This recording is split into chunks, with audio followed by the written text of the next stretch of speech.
Diaries of a Madman. By What Must I Do? Chapter 127. Back to Adventure. Right after I got out of the shower on the next day, a knock came upon the door. Since I figured it was probably just Taya, who I didn't let stay in my room the night before because she was laughing at me, I opened it up without bothering to cover up any of my body. The maid on the other side was definitely not expecting to get a full view of my sexy naked body, but she didn't have any complaints. In fact, she barely gave it a cursory glance. "You have a guest, my lady. Can you stop calling me that?" I sighed. "It is only proper for a lady of your stature. And it's quite obvious from here that you're a lady, my lady. I hate you. Ugh. Who's my fucking guest? Lady Fleur. Shall I tell her you're on the way, or would you like me to send her here? Christ. What the hell does she want? No way she could have read any of those books yet. My publishers are good, but not that good. Send her here, I guess. I probably have too much damage control to do to make this take longer than necessary. She shall be here shortly, then." With that, she curtsied and walked off, leaving me to close the door. After that, I set about getting dressed. No reason to give Fleur any ideas, after all. Right after I got my shirt put on, a much firmer knock came upon the door. I casually opened it, already mentally preparing myself to deal with Fleur's bullshit. I wasn't quite prepared for the ferocious hug that greeted me, though. "Oh Navi, you two make such a cute couple." "What?" "It's all over the papers," she said as she finally let me go. "You and Soren, out on a date." I blinked a few times before walking over to my sword, pulling it out, and walking toward the door. There were a few reporters that I needed to have some conversations with. Unfortunately, Fleur apparently disagreed with that notion, and used magic to gently close the door. Nav. "Yes, Fleur," I quietly answered, gripping the pommel so hard I could feel my knuckles slightly cracking. Was it supposed to be a secret? It wasn't a date. He kissed you. It wasn't supposed to be a date. He said he wanted to talk to me about something and that we could do it over dinner. I figured it'd just be two guys shooting the shit. Then that fucker takes me to a park and tries being all romantic and shit, then flies me home and fucking kisses me. It's not supposed to be a secret, because it wasn't supposed to be a fucking date." "Oh." She was silent for a few seconds before slowly continuing. "So a stallion asked you out to dinner. A cute stallion like Soren, mind. And he asks out a wonderfully eligible bachelorette like yourself. And then takes you to a park while the sun was setting. And then flies you home while holding your paw. And you didn't realize it was a date." "I kinda had suspicions," I sighed, walking over to the sheath and putting the sword up. Then I turned back to her, angry again. "But I didn't expect him to be gay." "Nav, oh Nav," she giggled. "You're a mare now. Like it or not, some stallions aren't going to think about what you used to be, only what you are now. Maybe you should start doing the same, you know. Soren is quite the catch, after all." I gave her a disturbingly flat stare. She sighed. "I can bury the news. But telling Soren is your problem." "It won't be a problem. The dude probably wakes up covered in bitches anyway. I doubt he'll even bother hunting me down to ask for another date. And if he does, I'll just say no. I don't think he has any pets, actually. Especially not dogs, they'd be hard to keep in Cloudsdale. I fucking hate this place. But would it really be so bad? I certainly don't want to push you into anything, but I would like to understand. I'm still looking for a way to turn back. Until I succeed or give up searching, I'm not going to get into any kind of relationship. It wouldn't be fair on the off chance I was successful. And I have a reputation to uphold. A reputation that doesn't paint me as gay. After what Luna did with her stupid dream bullshit, I'd rather the stallions of the world not think I'm on the market. It's bad enough that so many mares are fine with doing stuff with me. Although it can be fun sometimes. If I realized beforehand that he was asking me on a date, thanks, Flo, I wouldn't have agreed. I understand that position. Stallions can be quite demanding. So can males of other species. So can the chicks. They just usually aren't demanding sex. True, I suppose. Though I know a few that would beg to differ. We fell silent for a few moments before she sighed again. Well, you know what always calms me down after I get upset? Sex. Sometimes. But I was thinking more about shopping. Shall we? My treat. More like Fancy's treat. There's nothing I need and nothing I want. I'm still mentally a guy, so shopping for me is the opposite of therapeutic. You'll pay 1 bit for a 2-bit item you don't need. I'll pay 2 bits for a 1-bit item I do need. But in general, I'd rather not have to buy anything at all. Have you ever tried it in a therapeutic sense? Just browsing and picking up whatever you happen to like? True, I can't imagine you'd find much clothing that would fit you, but there's plenty of other stuff you could get. I haven't, but I've been with my mother while she did. It was miserable then and I bet it would be miserable now. Well, of course it was then. You weren't doing it for yourself. Now, we can go at your own pace and go wherever you'd like. Fleur, I'm not going shopping. It would be like taking you sparring with me. You wouldn't enjoy fighting and I wouldn't enjoy buying shit. I might enjoy it. After all, I've never tried it. If I go sparring with you, will you go shopping with me? I'm not going shopping. And I'm definitely not taking you sparring. I don't want you to get hurt. Besides, don't you have some campaigning to do? Or shouldn't you be convincing your husband to come out? He already said he would talk to his friends. And I've been waiting for your new books to come out before I do too much. You won't have to wait too much longer. I sent them to the publisher already. Good, then I'm sure you could use a break. How shall we spend the day, Navi? Shouldn't you be burying the news about Soren? Oh, we can do that on the way. Now, I would suggest a makeover, but it seems you already dyed your hair. And I must say, I quite like it. Orange is in this season, after all. Fucking fall. That's more a byproduct of my biology than something I did, but whatever. You know, another thing you could be doing right now is convincing more nobles not to be fucking twats. Start a book club or something with like-minded individuals and spread the wonderful news of humanity. I've already begun that process, actually. And I've already spread word about your Miss Universe pageant. It seems Princess Cadance was also interested in such a concept a few months ago, but she never really pressed it. I'll reignite that interest and ensure the concept goes places. You've been a busy little bee, haven't you? Indeed I have, and I feel like a little break would be quite nice. Also, there appears to be a bat pony at your window. I blinked and turned around to find that there was, in fact, one there. Since smiles, probably, wouldn't be bothering me if it wasn't important, I sighed and walked over to open it for him. Message from Ice, sir, he said, gripping the window sill with his front 2 hooves to hold himself steady.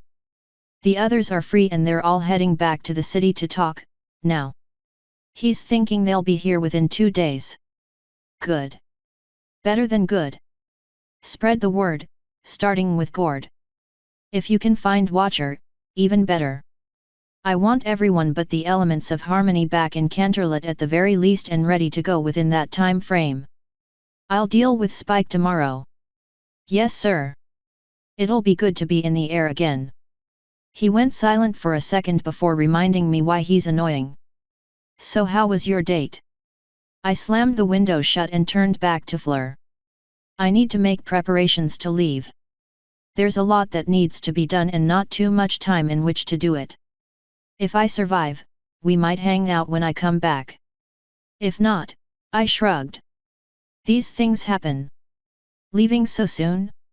It feels like you just got back. Feels like it's been months, to me. I go when and where I'm needed. I certainly wasn't planning on being gone before Celestia gets back, though it might be for the best after what happened with Soren. You know, he might be willing to go with you. But I wouldn't be willing to take him. He's not a soldier and we have enough fast flyers. Just another mouth to feed. And also, I'm not dating him. Christ, we didn't even have sex. Have you ever actually been with a stallion? Yes. The flares hurt. Was with a dog once, but the knot sucked. Been with a dragon, and holy shit is their cum hot. I heard cats and griffins had spikes on their dick, so I'll pass on them. Strange. I heard griffins had knots like dogs. I've never actually seen one's, pride and joy, so I can't say. Well, with the body of a large cat, I figured they'd be hung like a large cat, which have dicks about the size of my thumb. But talking about dicks isn't something I really wanted to do today. I need to take Taya running and then get ready to go. You know, I don't think you've ever really introduced me to her. She probably doesn't like you. She seems incapable of treating old enemies like new friends, and heard me talking all manner of unpleasantness about you. It probably ain't such a good idea to try to meet her just yet. If you try to shelter her away from any pony she might not like, she'll find herself having very few friends. Or at least, that's how it would seem to me. Alright, fine. Maybe she can make you take a hint. She probably isn't awake yet, but that's easy enough to fix. Although truth be told, I'm also surprised you're awake this early.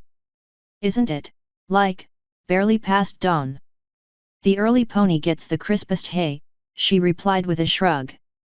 But if she's still asleep, I suppose you should let her continue to rest. Fillies and colts need plenty of sleep, after all. She sighed and seemed to sag a little. And I was hoping for such a nice day, too. Well, up until the party tonight, at least. That's tonight. Indeed it is. Did you truly read none of the invitations I sent? Not really, no. You know, tonight might be a good time for you to scout out more people interested in change. Find more stallions interested in the gay stuff or mares interested in the lesbo stuff. I imagine finding freethinkers would be harder, though. I have my eye on more than a few already. I've been watching mares and stallions both for years now, trying to find secrets and weaknesses for all the wrong reasons. It will be nice to finally use them for good causes. Just make sure it is a good cause. A lot of the bottom feeders in Canterlot will latch onto anything someone more popular starts doing. You might think you have a decent and good movement started only for it to swerve and lose momentum when something more popular comes around. Or worse, when Celestia takes note and starts playing games. The thought has come to my mind, yes.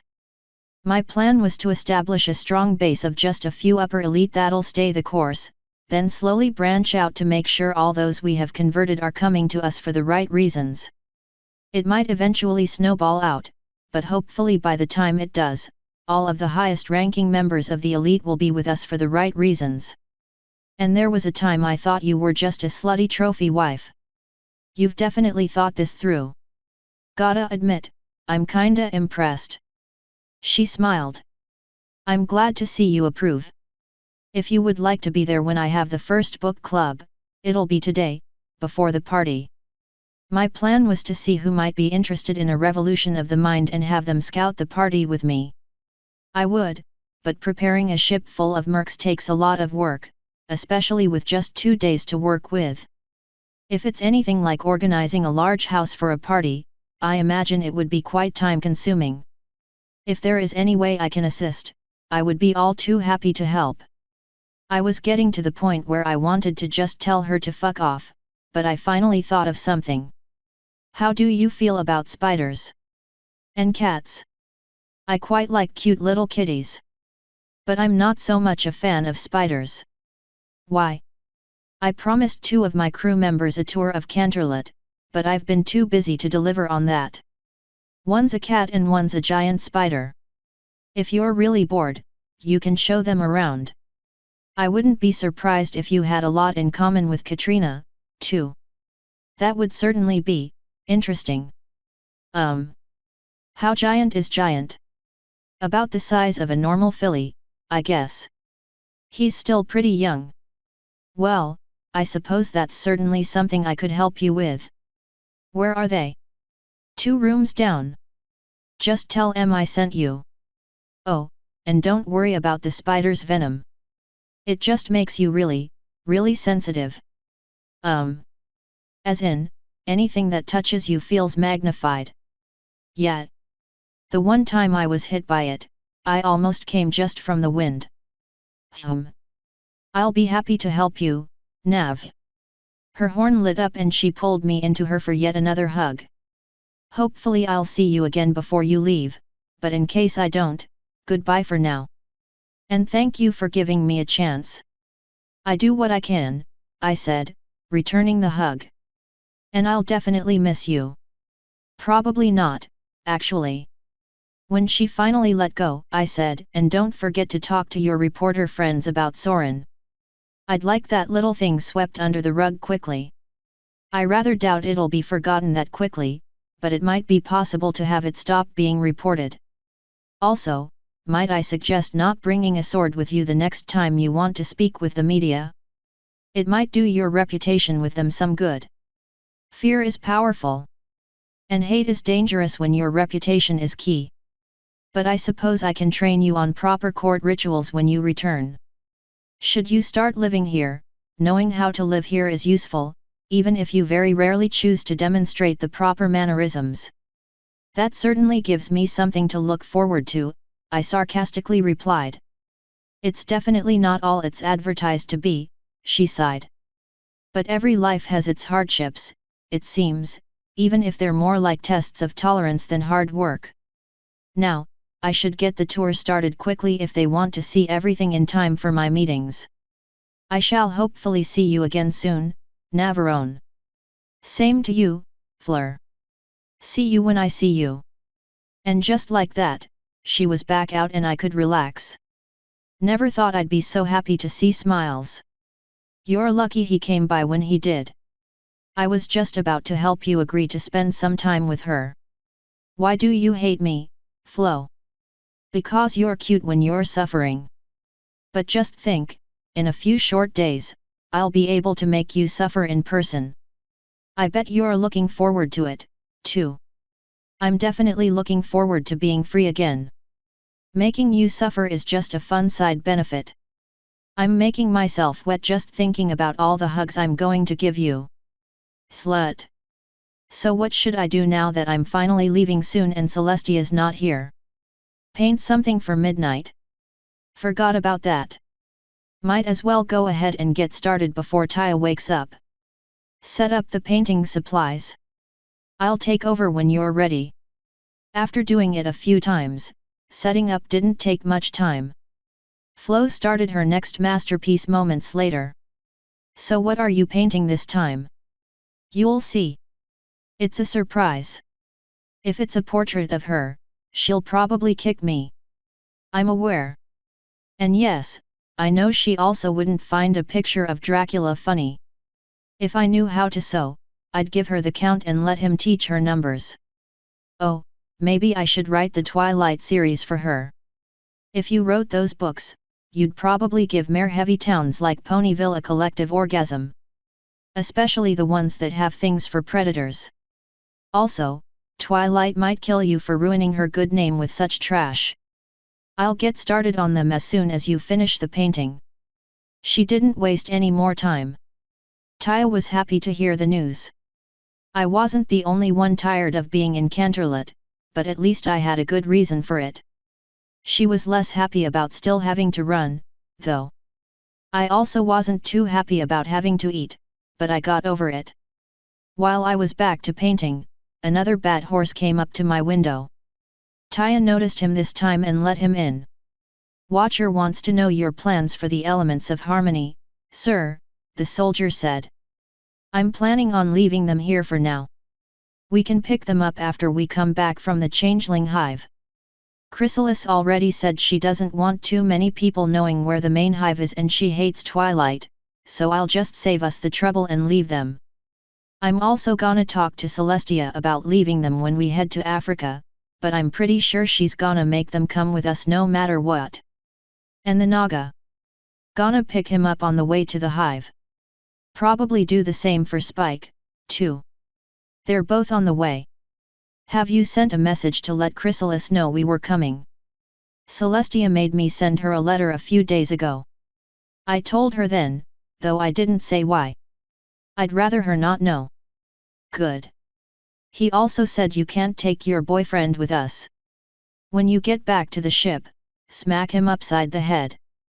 If he gets upset, tell him I said it was okay. Yes, sir. Any other orders? If he hasn't already, tell Watcher to dig up any maps he can find of the rest of the world. There's no telling where the hell we might end up, and I'd rather not unknowingly find a large undead menace waiting for us next time. Africa's the next definite goal, though. That's part of what he's been spending his time doing. He says we should be fine unless we plan on doing something stupid, like going into Tartarus. Welp, thanks for jinxing us, Dick. Might as well tell him to go ahead and start looking for maps of that place, too. He said it, not me, he defensively replied. Yet. I ain't got no other orders, though. I'll probably start moving back to the ship tomorrow. Until then, the palace has much nicer beds and mares that don't get too angry when you flirt with them. He smirked. The ones on the ship don't mind, if you're a handsome stallion. If you can bed Rainbow Dash, I'll be impressed. Until then, keep your good luck to yourself. Yes, sir. You mind leaving your window open, in case Watcher has any other messages? Yeah. It's a nice enough day out anyway. Just announce yourself when you get here, in case we zone out or whatever. Yes, sir. See you later. I nodded and he hopped back out to fly to the ship. He is kinda handsome, Taya quietly said. Man, all those damn guards look almost exactly the same. To me, anyway. I guess if you're also a horse, you can see more differences. Whatever. Before I could go back to painting, Taya asked, so what is that, anyway? I dunno. Flo's being all mysterious. It'll be a gift for a friend, though, so I know she won't make it too bad. Is it a friend I know? You've met her once. She's the captain of the night guard. Oh yeah, the lady with the fangs. She looked kinda funny. She sure doesn't tell many jokes. She's really adorable, though. Not quite as cute as you, but she tries. I somehow doubt she really tries that hard. She doesn't. She just gets flustered when I tell her and it's funny. Someday, someone's gonna find a way to get you flustered and they're going to use it on you all the time. Normally, I'd be upset that someone's messing with my daddy, but I might just sit back and watch. As long as you're as cute then as you are now, I'll find a way to get through. She rolled her eyes and let me finally get back to painting. Celestia got back to the palace not too long before dinner. Of course, I didn't actually know about that until she sent one of her slaves to me with an invite to supper. Taya was finally back in her room doing whatever girls do in their free time, like lighting farts or whatever, so I went alone. When I got there, Celestia and Twilight were having some kind of talk about where the ghosts came from that they quickly stopped discussing when they saw me. There's no need to censor yourself for my benefit, I said as I eased myself into the chair opposite Twilight. Hell, I'm interested in anything you can tell me about that bunker. Don't you worry about it, Nav, Celestia warmly said with her typical smile. We took care of the ones down south. Hopefully that'll be the end of them. The ones here, maybe. What about elsewhere? If any others come into Equestria, I'll take care of them, Celestia very diplomatically replied. Note how she specified that it had to be in Equestria. Did anything interesting happen while we were away? I accidentally went on a date with a stallion. And the elementals are done, so we'll probably be leaving soon. Aqua told me about that, Twilight said with a nod. She did not mention your date. How do you accidentally date somebody? I'm an idiot and Flo's a jerk. After Celestia abandoned me, Soren said he wanted to talk about how I got turned into a chick, and asked if we could do it over dinner. I didn't realize he was asking me out on a date until we were already eating. Twilight sighed and shook her head. I can't believe you got to date a stallion before I did. Did you have fun, at least? Celestia asked. Yeah, actually. He was nice and we both had interesting stories to tell. The food was also pretty good. And surprise surprise, he wasn't actually all that interested in sex. I just wish he had realized it wasn't supposed to actually be a date. But you know, whatevs. You seem a lot more casual about it than I thought you'd be, given your previous attempts to hold onto your reputation, Celestia said. It is what it is. Sucks, but you know, whatever. I'm leaving in 2 or so days now, so I'm perfectly content to not give a fuck. Well, as long as he doesn't come back hoping for another date. Then we might have some problems. If you had fun, maybe you should go on another, Twilight said. Nothing really wrong with that, after all. Even if you were still a male, you know no pone in Equestria really cares about sexuality. Rarity told me about Brayburn, so I don't really see a problem here. The problem is that fuck you, Twilight, I said, flipping her off. Anyway, how did expelling the ghosts go? Fairly well, Celestia replied. Except for the part where they were screaming your name, Twilight casually replied. Celestia very slowly turned her head from me to Twilight. What? I already told you I wasn't going to lie to him. I'm not going to risk us missing one and it finding him unprepared. They were screaming my name. I slowly asked. Celestia sighed. They were. And they were saying a number of things in a dead language that we understood after casting the translation spell. The undead in the south are not pleased that you escaped their grasp.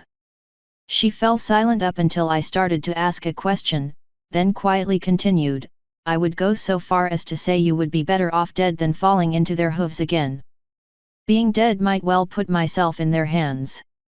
I think whoever you sent to deal with them fucked up. I definitely would have preferred them down there not doing anything to roaming around the world looking for me. Well, the ones we encountered certainly won't be doing any more looking, Celestia said. Now, I think Twilight and I have gone long enough without any good food. Her horn lit up and a hidden bell rang, followed by servants bringing in food. For better or worse, that killed all discussion until we finished eating. After, though. So what's the plan for getting Flo? Twilight asked. Since Chrysalis hates you and your friends, I'm leaving you guys here, I said. I'll pick Spike and the Naga up on the way. She should already know we're coming, but I'll be stopping over Appaloosa first and sending a scout in to get permission. Don't they dislike you? Twilight asked. I never said I'd be going down there. It just happens to be the closest pony town to the hive. A place I can leave some people if Chrysalis doesn't want everyone to know where her base is. And if she decides not to help you? Celestia asked. Then things get harder. But not impossible. Flo is about 1 kilometer or 2 away from the hive.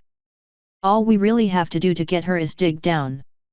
Starting underground would save us time, but even if Chrysalis goes full bitch on us, we can still get Flo. I don't anticipate that being a problem, though. She might not lend assistance, but I doubt she would stop you, Celestia said. It sounds like you have a good plan. I hope so. Now, there's something else I wanted to discuss.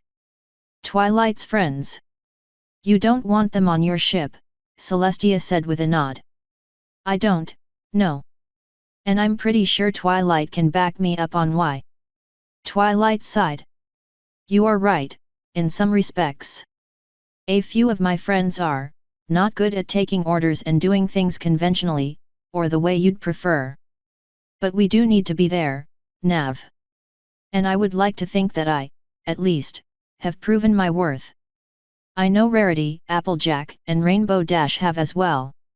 I imagine that, should we stay on your ship, Fluttershy and Pinkie will also both prove themselves. Oh, I'm sure they might, I said.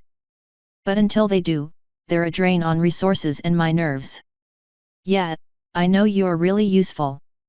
I'm talking about your friends, not you. Applejack and Dash are training with the soldiers, which is good. And yet, Rarity's been useful with clothing and cooking. But we could do without them and we can definitely do without Fluttershy and Pinkie. I got a feeling the road's only going to get more dangerous, and keeping them all safe is going to be more trouble than it's worth. So far, I'm the one that's found the only elements of harmony we've seen. So tell me again why you guys are on board. Because you can't use them, Twilight said. We can. And so far, those are the only things we know of that can stop Discord. Stop him, not kill him, I shot back. We can keep him in stone until the sun blows up, but that ain't killing his ass. I want that motherfucker dead more than he wants to die, and I figure he probably wants to die pretty hard. You can use them fancy stones on him all you want, but it ain't gonna do me no damn good. They also worked on Nightmare Moon, Twilight said. And I have a feeling you're going to run into more than a few evil beings on the trip. If nothing else, they might work on a fire elemental, if one proves to be too recalcitrant to help us. We gotta find them all first, and ain't none of you done that yet. Because you don't let us off the ship much or really use any of us. We've only even found 2 anyway. We couldn't have found one of them, because the bunker only opened for you. The other was with the spiders, and you refused to take any of us. Which was my bad, I'll admit. You would have been pretty useful with your teleportation shit. But Cod and Doppel were more important at the time, and we didn't want to bring too many people. Especially not a colorful purple one that's been known to attack people in underground cities. Wah! That was one time. And you saw what those changelings were doing. Yet. The point remains, none of y'all are probably ever gonna be useful enough for me to bring when I'd have a chance at finding one of those necklaces. And even if you are, why bring one of you when I have someone that can probably do the job better? You're the only one that's really irreplaceable. I need a hard hitter, I got 5 Earth Pony soldiers. I need a fast flyer, I got Gilda. I need fine magic control, I got several very well-trained unicorns. I need to deal with an animal, I got several well-trained unicorns that can blow it up. I can't imagine I'll ever need to plan a bloody party.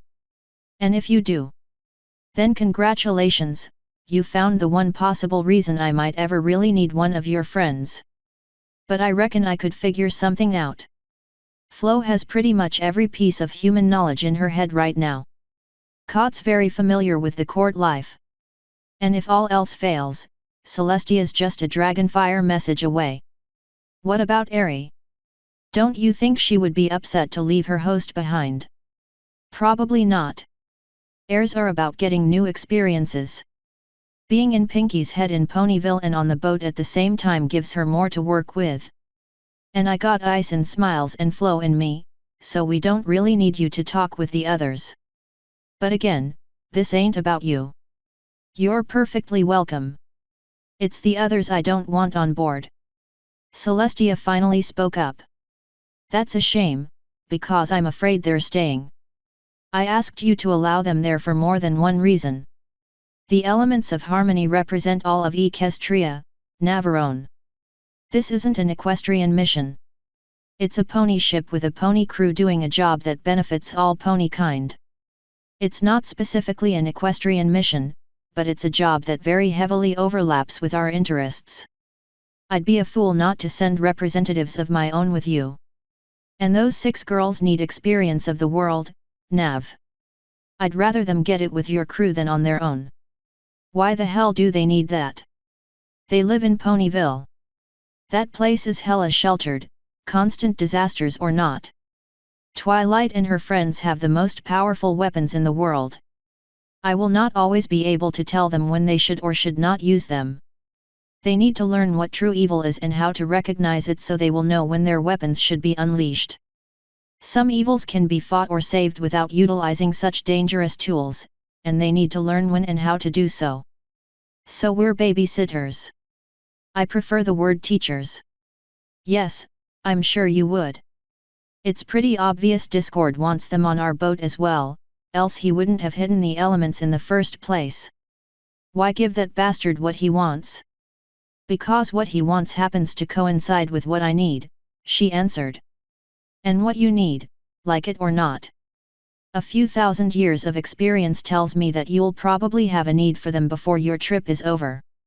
Even if it is just for more friendly companionship than what you'd get from your soldiers. You can't tell me they haven't already livened up the trip. We're perfectly capable of keeping ourselves entertained. Though I have to admit, having them there did add some much-needed life to the place. Especially Pinky, as much as I hated to say it. Entertained, perhaps. But there is more to being healthy than being physically well, Navarone. As much as you probably hate to think it, you are not a soldier. You need comfort, and no one else on board is able to truly provide it. Doppel gives you a band-aid. Taya, a bomb. The Naga and Spike give placebos. Your friends, the elements of harmony, give you healing. Don't even try to deny it. I'm perfectly okay with being unhealthy. I'd rather not risk their lives or the lives of my crew dealing with them. And hell, most of them don't want to be there anyway. Applejack's all kinds of pissed about it. I had a conversation with her, Celestia said. In fact, I had a talk with all of them. I'll have another talk with them before you leave, to make sure they don't give you any trouble. As much as I hate tethering them to such rules, I know it'll make things easier for you and your soldiers. It would be even easier without them there. Unfortunately, I'm afraid that's not a choice. We could always refuse to take them. Just the same as I could refuse to let you return to Equestria. But I'd rather not have to do that, and I think there are many ponies that would prefer you here. Man, why do you have to be such a bitch about this? I'm a bitch, I'm a lover. More like a child. Closer to a mother. You're a damned sinner. I'd say saint. I know I don't feel ashamed. You're my hell. You know I'm your dream. TCH. Nothing in between. She smiled quite sweetly. You know you wouldn't want it any other way. You're lucky you're too much fun to have sex with, or I'd just leave them here and take the damn consequences. At least I have one redeeming quality, dear. Bah. I have a painting to finish. Anything else I need to know about the ghosts? You already know more than I'd like, Celestia said. I don't believe there's any more you need to know. What about stuff I'd like to know? If you like knowing they're after you, you're crazier than I thought, Celestia replied with a small smirk. You ain't seen nothing yet. Now, I reckon I'll see you two later. Gotta get this thing done before morning. Good luck, with your hair like that, Twilight said. Flo can control me in my sleep and Taya can give me a small boost to keep me going. I'll be fine. I finally pushed myself back from the table and stood. I'm sure I'll see you both tomorrow, unless you want a midnight snack. They both said their good nights or whatever and I wandered off, heading back to my room. Surprisingly enough, it was empty.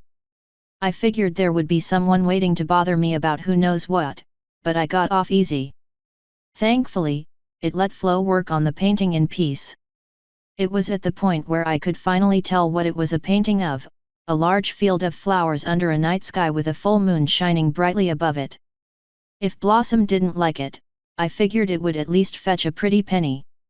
Aside from Taya stopping in to say goodnight and give me a nice energy boost, I was left alone that night. It let me finish the painting at around 3 in the morning, so I was perfectly happy about that. Unfortunately, I couldn't just immediately move it because it really needed to dry. So I policed Dreams for about an hour until it was ready.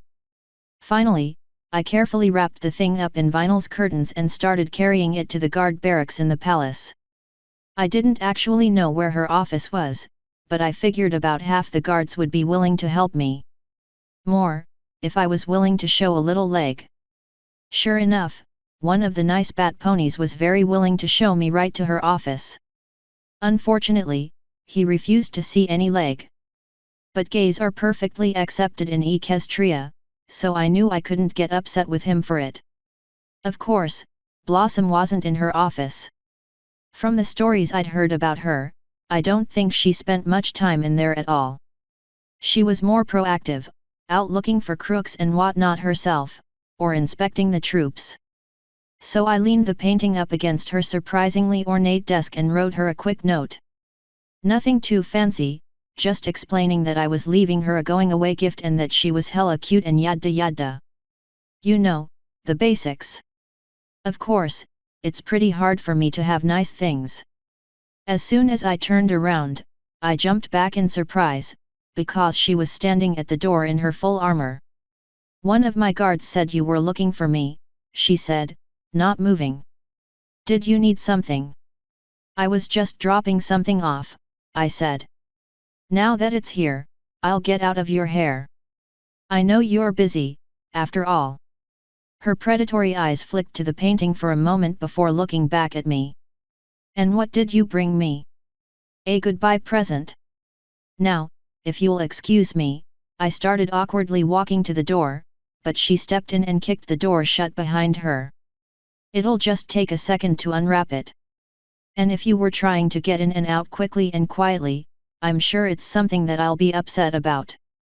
Let's do this the easy way so I won't have to hunt you down. The joke's on you. If you start spanking me, I'll get excited and come. Pervert. She walked up to the painting and poked gently at the covering.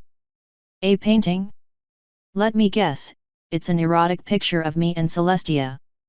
Oh damn, that would have been a pretty good idea. Wish I had thought of that. She snorted and pulled the covering back. When she saw the scene beneath it, she blinked in surprise. Of course, she wasted no more time uncovering the rest of the masterpiece. This is beautiful. I like your suggestion better, though. Want me to take that one back and paint you with Celestia? She turned back to me with what looked like a genuine smile. I can't believe you painted this. Believe it or not, I said with a shrug. It's yours, either way. I don't really have anywhere to hang it, aside from above my coffin. What about in here? The walls are pretty bare. Might as well add some life to the place. When I was a lower-ranking officer, I was told that I should make my office similar to myself. I'm lifeless, so I thought my office should be as well. You may be dead, but I wouldn't say you're lifeless. You got plenty of troops that like and respect you, a good position with good benefits, all the blood you could drink, the sexiest human in Equestria as a friend, and the best anti-aging solution ever. You just gotta look on the bright side of life. Or unlife, I guess. It's hard to see the bright side when I can never feel the sun's warmth again. Or when I remember that I live a forsaken, loveless life. Or when I look in a mirror and see only my empty armor staring back at me. It means you never have to wear sunglasses or worry about a sunburn. And you don't need to worry about dating creeps or having your heart broken. And there's no need to ever be self-conscious, because you can't see yourself anyway. You're horrible at this. Yeah, but at least someone likes you enough to try. That's a sign that you aren't as lifeless as you'd like to think. It may not be a life you particularly wanted, but it's the one you have. Might as well make the best of it. But I'm not here to talk philosophy, just deliver a gift. It would look nice behind your chair, up on the wall. Thank you, Navarone. It means a lot to me. You're welcome. I figured you would like a painting, after what you said. Now, do you need blood before I go to bed? No. You can't give me more just yet anyway. After what You need more time to recover, even if you don't think you do. It wouldn't be as much fun with my period over anyway. I'll see you later, Blossom. You said this was a goodbye present. Where are you going? Back on my ship, pretty soon. It's time for my journey to begin again. She nodded and shot toward me, pulling me into a hug before I could even try to react. Her armor shielded me from her fairly cold body, so returning the hug didn't feel too weird. Things will certainly be less interesting without you around, she said. That's not always a bad thing. It will be this time. Are you saying you'll miss me? Yes, I'm going to miss you. She finally pulled away from the hug. It's been a long time since I had somebody I could call friend. Well, if you want, we can hang out when I get back. I'm sure we can find something to do at night. I'll even keep the flirting at a minimum. Certainly more fun than hanging out with Fleur. That's something to think about. Goodbye until then, Nav. May the shrouds of darkness keep you safe. Creepy. See you later, Blossom. I finally turned to go and she let me leave. Before I rounded the corner out, I took one last quick look behind to see that she was looking at the painting, a small smile on her face. I think you did good, Flo. She didn't reply, but I felt a nice warmth in my mind. The next morning was a late one, because Flo figured it would probably be good to recuperate all the energy I lost by staying up so late. It gave me extra time to give all the changelings wet dreams about Luna, so I didn't complain. When I finally did wake up, it was to Taya sitting on my stomach and staring down at me. Finally awake, Daddy? Yeah, finally awake, I yawned. You need something? I don't, but he does.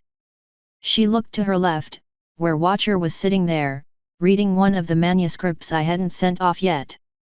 Well, I assume that's what he was doing before Taya said something. Then he looked up. Finally awake, sir? He asked when he saw me looking. Yeah. What do you need? Did you speak to the princess about the elements of harmony? Yeah. She told me to eat a dick, essentially. Unsurprising. She isn't in the habit of changing her mind. At least we don't have to take them to deal with Chrysalis. Will you need assistance getting all of your things back to the ship? Taya can probably teleport all the stuff we have up there. Getting herself that far might be more difficult, but we can just walk to it and let her climb the ladder, if needed. Excellent. I don't suggest trying to paint on board, sir. The fumes might get to you. I wasn't planning on it. Seems like my books have an unexpected audience anyway, so I've been writing more of those. It's fun to tweak Celestia's cute little nose, after all. There are times I wonder about you. Smiles says the elementals should be on the coast sometime tomorrow morning. We could probably have them come down a river straight to us, if you want. I don't. I'd rather not have them too close to Canterlot for too long, personally. The less time Celestia can spend around them, the better. For now, at least. Very well. Then I suggest being on the ship tonight, since I know you'll be sleeping again.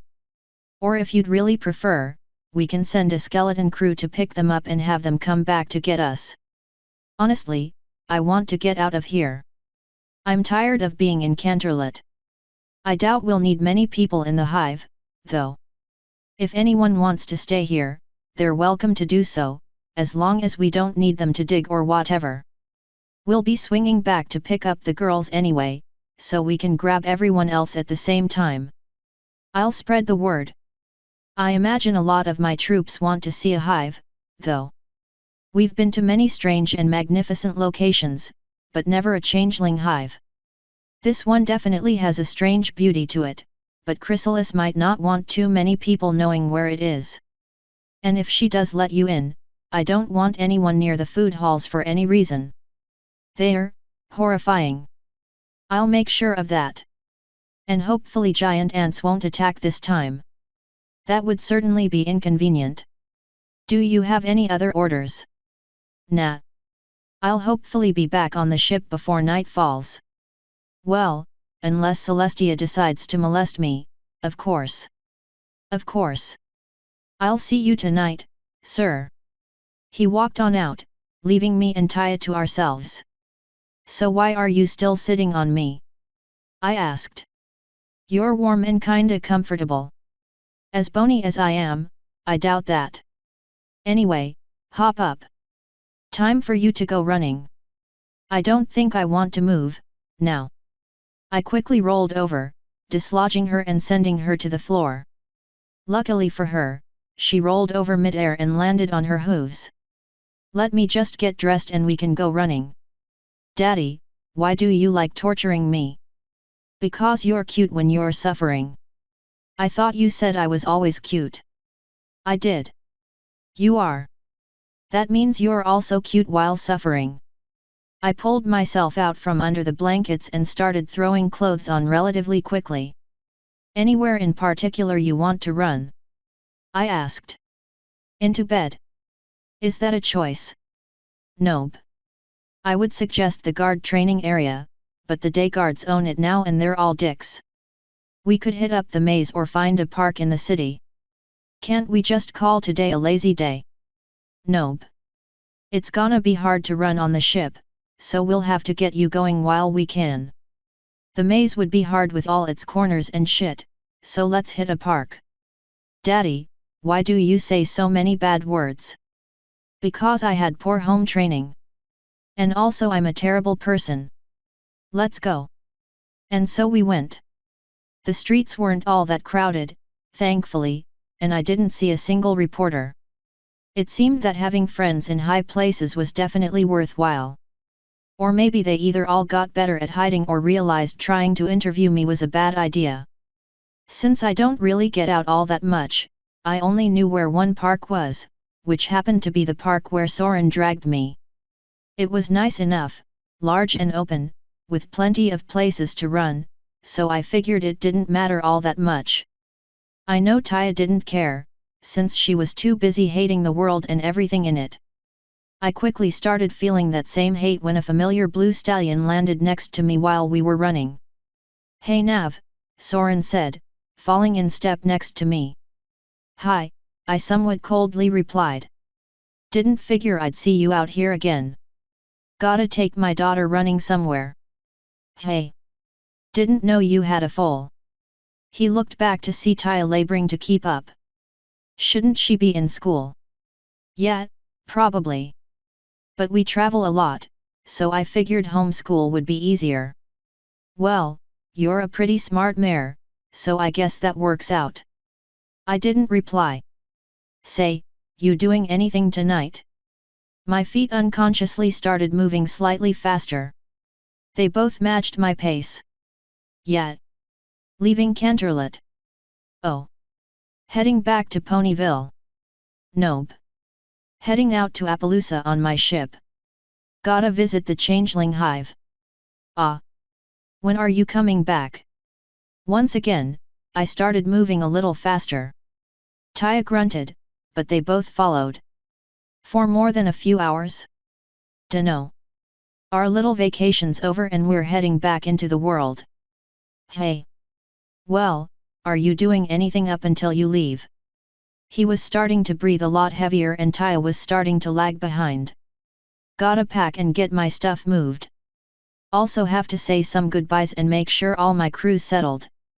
I was just taking Taya out for a run before I got started with that. You're definitely good at that. Having trouble keeping up, there? I thought you were an athlete. I'm a flyer, not a runner. I rolled my eyes and slowed to a stop. Taya, keep walking. You know what happens if you stop moving after running. Actually, she didn't. I didn't either, but I heard it was bad for you. She groaned and kept going, though at a very reduced speed, and she tried to act as dramatic as possible to garner sympathy. I'm surprised you can run like that, Soren said.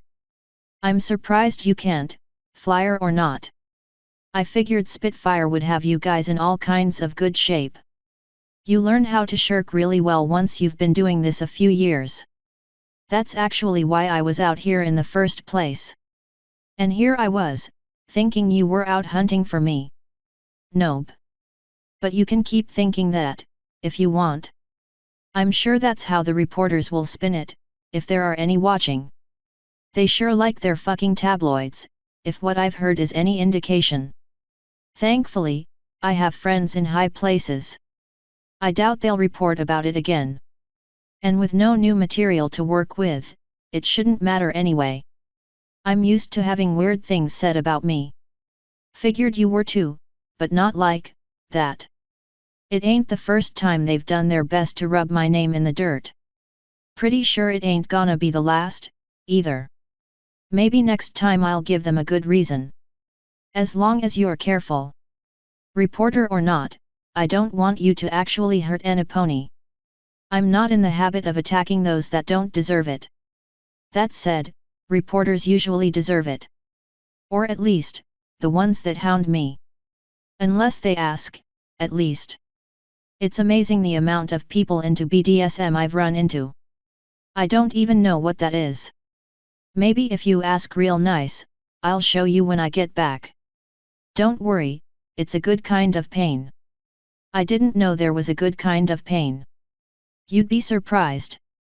Now, you need anything before we head back to the palace? Well, I wouldn't mind flying. His eyes darted to Taya for a moment. Walking you back. Gotta shirk somehow, and Spitz would prefer hearing I was with you than that I was just in the park. Alright, whatevs. But don't expect a goodbye kiss this time. I had to kick a guard in the dick to make him stop laughing at me. You assaulted a guard. Ain't the first time. Let's go. We collected Taya on the way to the park exit. She, of course, greeted the presence of our partially unwanted guest with the same casual apathy she displayed for almost everything else. For his part, he did his best to engage her and break that apathy. When he realized what a futile effort it was, he asked, So when did you assault a guard? I think the first time was right after Luna went full crazy and stabbed me with her horn. They tried to stop me from seeing Celestia, so I kicked their asses and went in anyway. While you were bleeding. No, she stabbed me in a dream world thing. I felt all the pain, but nothing actually happened to my body. Those same guards actually tried to stop me again later, but then they realized what would happen and decided to do things the easy way. I didn't realize you were so tough. Dude, I was a royal knight. They don't give that position away to just anyone. I'm also a royal savior or whatever and the defender of harmony. It also helps that a good chunk of the royal guards are honestly just for show and aren't good at fighting or war. And, you know, you guys are a prey race and I'm a predator. I don't know how I keep forgetting that. It's because he's too nice, Taya said. Or because I'm cute and cuddly, Flo said through my mouth, because it's her job to make me suffer. Soren snorted. We haven't cuddled yet, so that probably isn't it. Can't deny the cute part, though. I bet you find a lot of mares, and probably a few stallions, that like the whole predator thing. Dude, you don't even know, I sighed, my mind going to the big white horse waiting for me at the palace. And then my mind took a darker turn. And of course, there are those that like to tame big strong predators, too. Which do you prefer? The ones that don't stab me in the chest with a horn. I can understand that. Of course, other predators playing with me can also be fun. Dragons and griffins, mainly. Avoid cats like the fucking plague. I've been with a griffin before. It was an interesting experience. Not the first time I've done it in the air, but it was the first and only time when I was dressed like a mare. It was a chick, right? Oh yeah. She wanted to use a strap-on, but I absolutely refused. Hey. Well, I still haven't technically joined the Mile High Club, but I did do it a few times on a cloud. Most Pegasi I know say that doesn't count, since they usually live in the clouds anyway. But if you're interested. I'm really not, I hastily interjected. He shrugged. Just saying. I know both stallions and mares that are really good at it. Gives them a nice thrill. Especially with earth ponies, since they're totally dependent on us. Weird. That killed the conversation for about half a minute before I remembered Taya was there, when she asked, Daddy, what's the Mile High Club? God damn it. People who've had sex while flying, I said. Isn't that dangerous? She asked. That's part of why people do it, I said. The thrill and excitement. Some people aren't really into it as much, though. I've done enough weird stuff, myself. Though if I still had a dick, I wouldn't mind trying it. I've never really thought about that, she slowly said, looking somewhat pensive. Oh great, now I gave her ideas. God damn it. If I have to come in and untie you after you did something dirty and fucked up, I'm going to be really pissed, I said. Just a warning. She blushed, but didn't say anything. Soren just shook his head. For better or worse, that killed the real conversation. After that, it dipped into small talk up until we actually got to the palace. I never get tired of seeing the palace, Soren said, staring up at the large thing. Far too garish for me, I said. But then, look at the person who probably picked the colors. Her hair proves she's just begging for attention. You are far too comfortable with the princess, he said, shaking his head. You learn to stop seeing people so formally when they jump your bones as often as they can. Especially with all of her kinks. If you ever get a chance, try to get a good look at her ass. 20 bits says she'll be wearing a plug, but it'll be hard to see. His eyes slowly widened as I spoke and his face got quite red. Anyway, we gotta get ready to go. I'll catch you later, Soren. Before he could muster up a response or worse, try to kiss me, we let ourselves into the protective enclosure of the main palace. As soon as we got inside, one of the day guards at the inner doors smirked at me. No goodbye kiss this time, ma'am. I looked at his partner, who was a reassigned night guard. What's his name? Pointy Hat, sir. Seriously? He shrugged. Well, expect wet dreams involving a lot of stallions tonight, Pointy. His mouth dropped. And for the next several nights, probably. Maybe some other races, too. The servants that do laundry are gonna hate you. BB butt. Yes, your butt.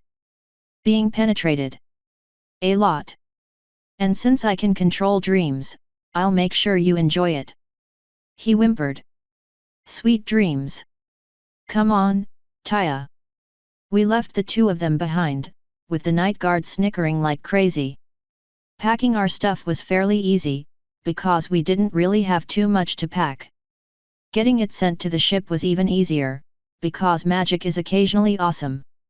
Getting ourselves to the ship was slightly harder, because Taya's stubby legs are slow as fuck.